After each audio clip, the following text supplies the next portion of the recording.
Hola, mi nombre es Erwin Montalvo. Soy estudiante de la carrera de Ingeniería en Energías Renovables, impartida por la Universidad Autónoma de Tamaulipas.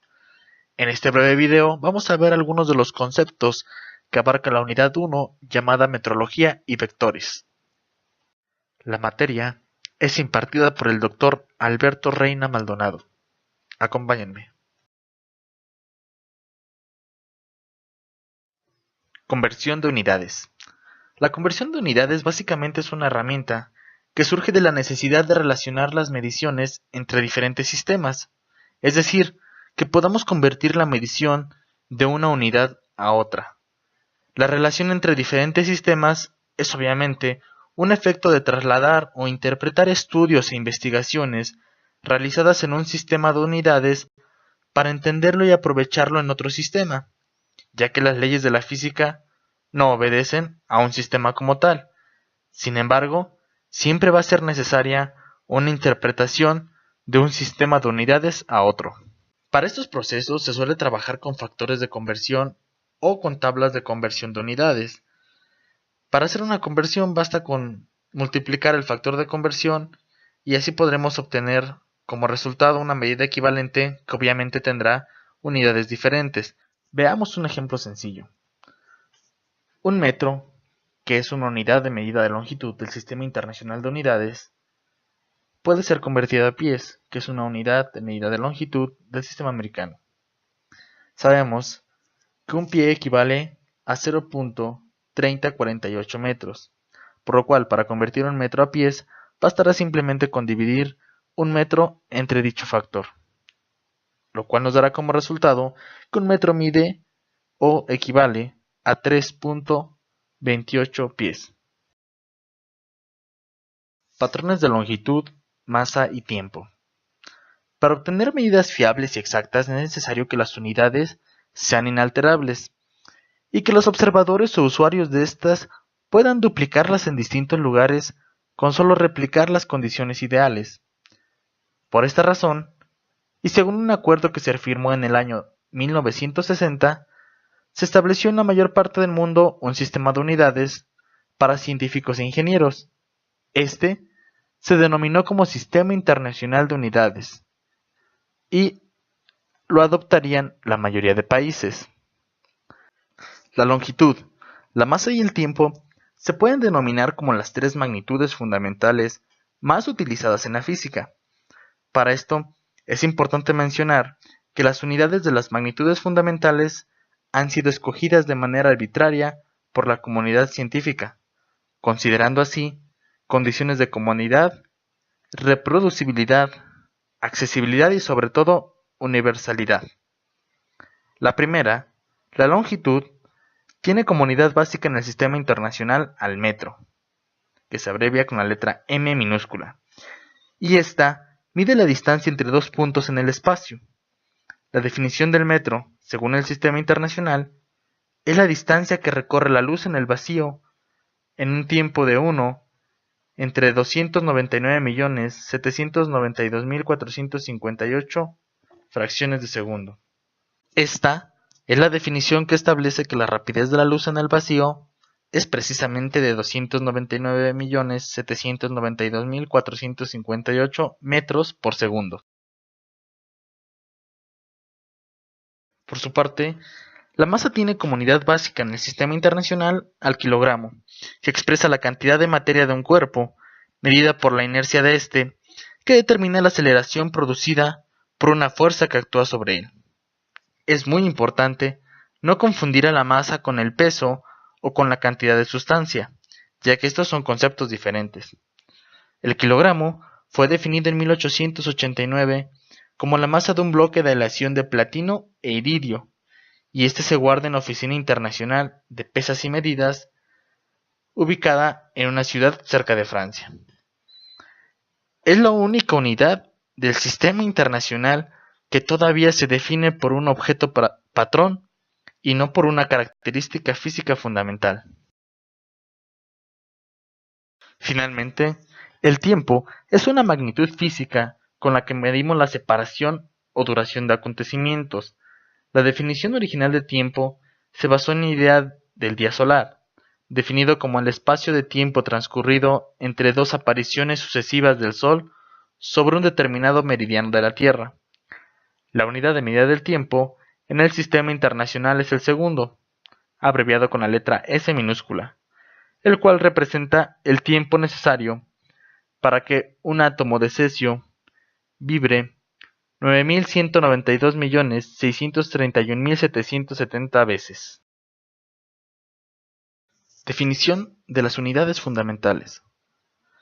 Las unidades básicas o unidades físicas fundamentales son aquellas que se describen por una definición operacional, es decir, que se describen mediante la demostración de un proceso y que son independientes desde el punto de vista dimensional. Todas las demás unidades utilizadas para expresar magnitudes físicas se pueden derivar de estas unidades y se les conoce como unidades derivadas. En el Sistema Internacional de Unidades hay 7 unidades básicas o fundamentales, enlistadas de la siguiente manera. Kilogramo. El kilogramo, abreviado con las letras kg minúsculas, es la unidad básica de masa en el Sistema Internacional, y su patrón se define como la masa que tiene el prototipo internacional, compuesto de una aleación de platino e iridio y que se guarda en la Oficina Internacional de Pesas y Medidas. Número 2. El metro. El metro, abreviado con la letra M minúscula, es la principal unidad de longitud del Sistema Internacional. Un metro es la distancia que recorre la luz en el vacío en un intervalo de 1 sobre 299.792.458 fracciones de segundo, es decir, la velocidad de la luz. Número 3. Candela, abreviado con las letras CD minúsculas, es una unidad de intensidad luminosa. Su definición, un poco más compleja, la define como la intensidad luminosa en una dirección dada, de una fuente que emite una radiación monocromática de frecuencia 540 por 10 a la 12 Hz y de la cual la intensidad radiada en esa dirección es de 1 sobre 683 vatios por esteroradián. Número 4. Segundo, abreviado con la letra S minúscula, es la unidad de tiempo en el Sistema Internacional y se define como la duración de 9.192.631.770 oscilaciones de la radiación emitida en la transición entre los dos niveles hiperfinos del estado fundamental del isótopo 133 del átomo de cesio a una temperatura de 0 grados Kelvin. Número 5. Amperio, abreviado con la letra A mayúscula, es la unidad de intensidad de corriente eléctrica. Esta fue nombrado en honor al matemático y físico francés André-Marie Ampère. El amperio es la intensidad de una corriente constante que, manteniéndose en dos conductores paralelos y rectilíneos de longitud infinita, de sección circular despreciable y situados a una distancia de 1 metro uno del otro en el vacío, produciría una fuerza igual a 2 por 10 a la menos 7 newtons por metro de longitud.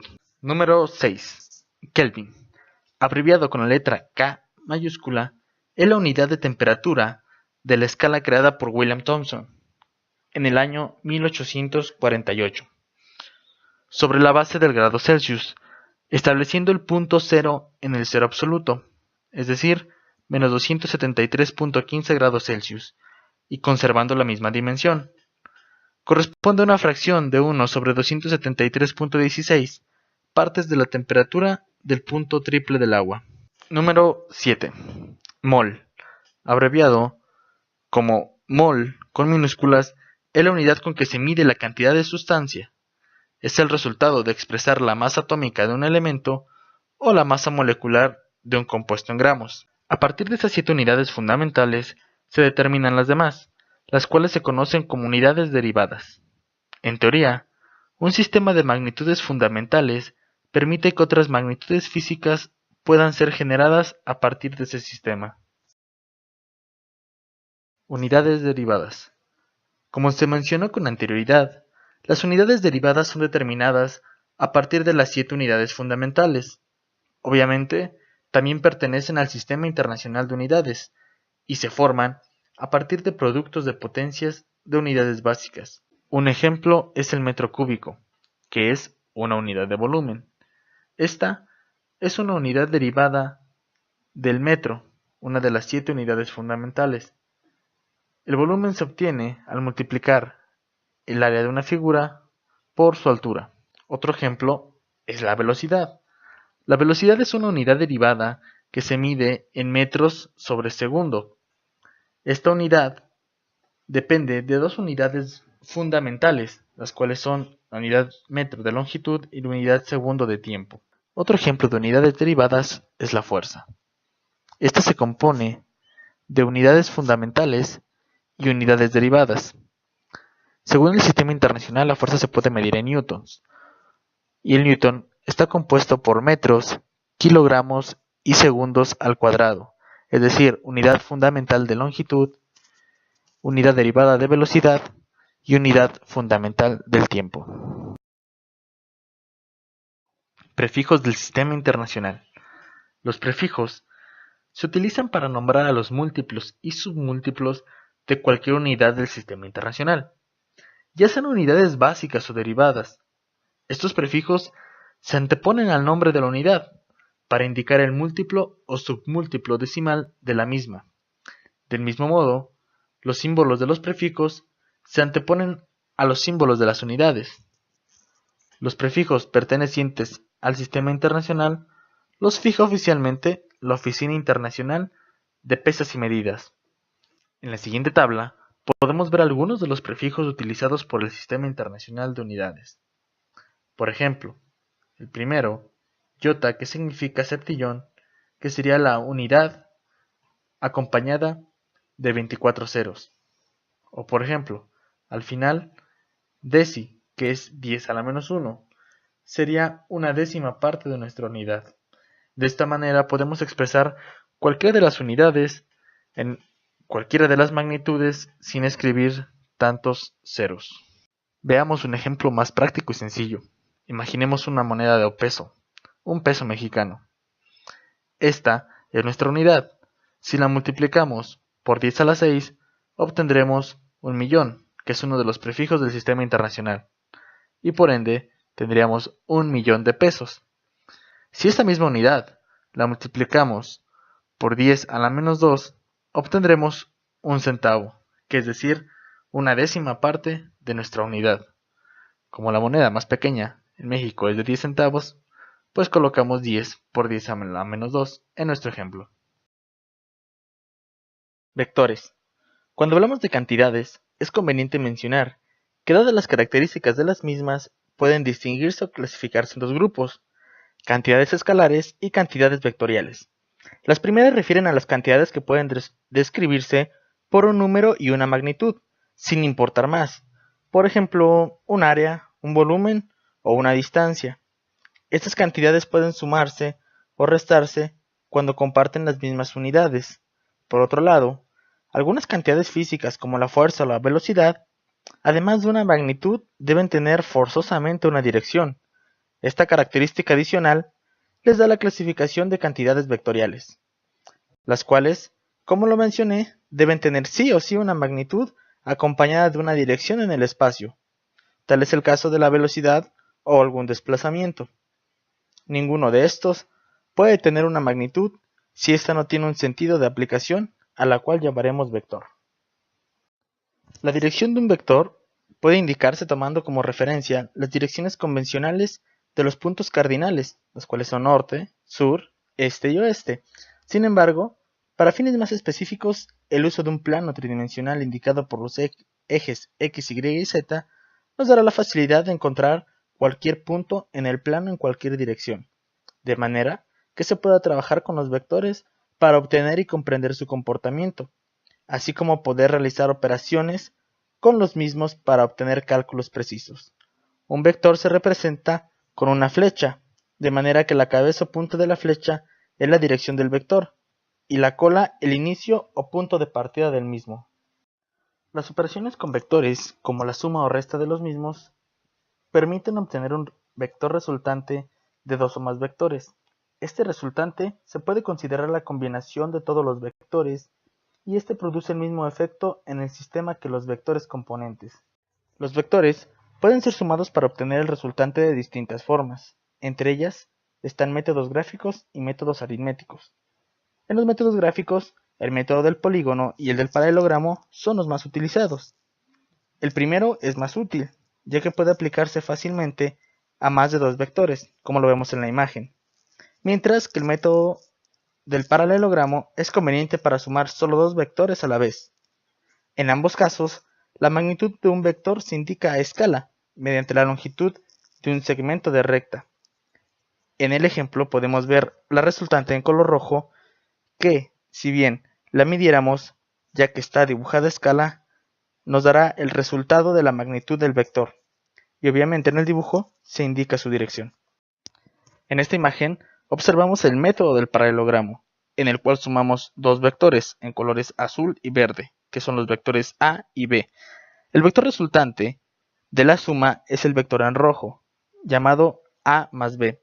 Si observamos bien, lógicamente el nombre de método del paralelogramo se debe a la forma que obtienen los vectores y sus representaciones en esta figura.